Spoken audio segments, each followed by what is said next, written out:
Et c'est parti. Bonjour Tommy. Bonjour. J'ai quelques questions à te poser sur l'expérimentation que vous avez fait dans la classe de FBD pour le cycle de 5201. Je pense que je suis à la bonne place. J'ai Oui. toujours un peu de difficulté avec ça.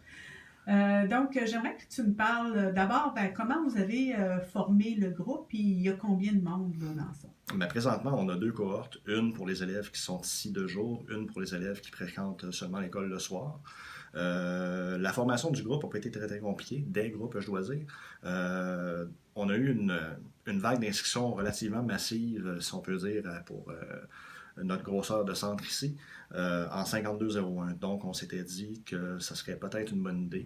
Je vais rendre crédit à Brigitte, ma collègue, qui a eu l'idée de faire une cohorte et qui m'a fait confiance, qui m'a donné les rênes de tout ça. Donc, ça devenait intéressant étant donné qu'on avait plusieurs élèves à la fois qui pouvaient suivre la formation en cohorte pour les exposés oraux, la production orale en 5201. Présentement, notre groupe de jour compte 10 élèves. Le groupe de soir compte 5 élèves. Et à partir du mois de mai, nous allons faire une deuxième cohorte de jour avec environ, encore une fois, entre 10 et 12 élèves. OK. Donc là, ce sigle-là, il y a deux compétences à évaluer et vous avez choisi là, de faire la cohorte pour n'évaluer que ou accompagner, je te dirais, le développement de la compétence à l'oral.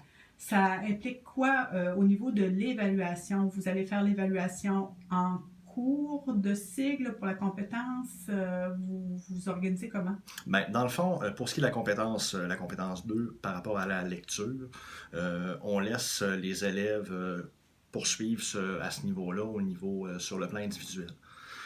Pour ce qui est de la compétence 3, la compétence de la production orale, tout va se faire à l'intérieur de la cohorte, que ce soit les exercices, que ce soit les explications que je vais donner en classe pour tous les élèves à la fois.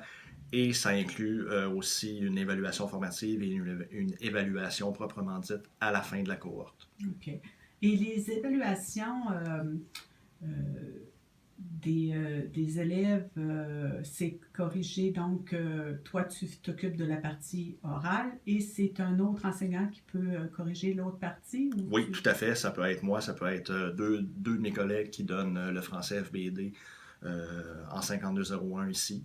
Donc, la partie lecture peut être corrigée par tout le monde. La partie orale, c'est moi, dans le fond, qui donne la partie orale. Donc, c'est moi qui fais la correction.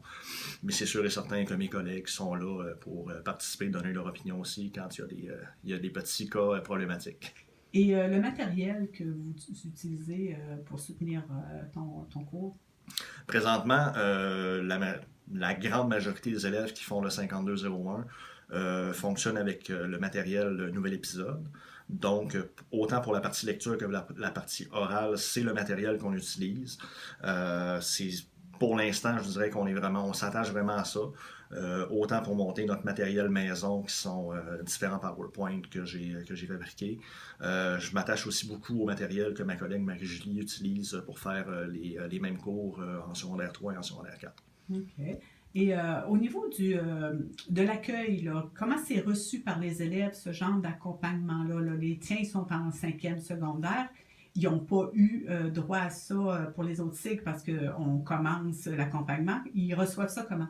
Présentement, la majorité accueille ça favorablement, étant donné que pour certains, ça peut les indisposer de faire un oral devant un grand groupe, comme c'est le cas au secondaire général. Il y en a d'autres que ça indispose de faire un oral individuellement seulement avec l'enseignant. Donc, dans notre cas, les oraux se font devant un petit groupe d'un seul enseignant, moi, et environ une dizaine ou moins d'élèves.